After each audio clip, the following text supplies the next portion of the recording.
একটা গল্প আছে, আপনার মনে আছে কিনা জানি না, আপনি বলেছিলেন আমাকে, আমার সামনে ফোনটা ইনফ্যাক্ট এসেছিল, ওই যে একজন যশোর থেকে ফোন করেছিল, তার একটা ছেলে হয়েছে, তার নামটা আপনি রাখবেন। হ্যাঁ হ্যাঁ হ্যাঁ, এটা আমার সামনে ফোনটা এসেছিল। হ্যাঁ, ও প্রথম ফোন করে বললো যে আমি এরকম, আমি আপনার ভক্ত।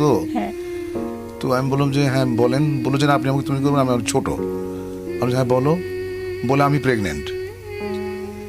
তো আমি হতভম্ব, আমি কি বলবো? আমি বললাম তুমি প্রেগনেন্ট, কোনোভাবে তো আমি দায়ী না সেজন্য।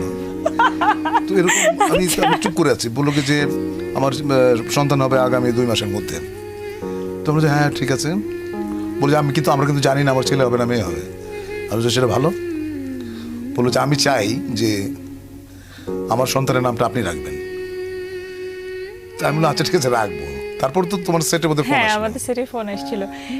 আমার এই লিঙ্কটা আনার কারণটা হচ্ছে যে এই যে একটা মানুষ, তার সবারই কিন্তু একটা স্বপ্ন থাকে, তার সন্তানের নাম রাখবে, অনেক ধরনের প্রিপারেশন থাকে, সে আপনার কাছে জিজ্ঞেস করেছে নামটা রাখা, মানে তখন কিরকম লাগে অ্যাকচুয়ালি দর্শকদের যে এই ধরনের উদ্ভট ভালোবাসা? আরো অনেক ধরনের, মানে কিরকম উদ্ভট মানে পরিস্থিতিতে ফোন আসে তুমি কল্পনা করতে পারবে না, সেগুলো বলাও যাবে না তোমার।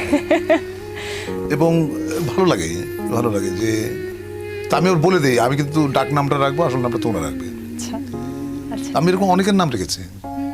ওকে দর্শক, এই পুরো ইনফরমেশনটা ছিল আমার জন্য একেবারেই নতুন, এবং আমার মনে হয় আপনাদের জন্য নতুন।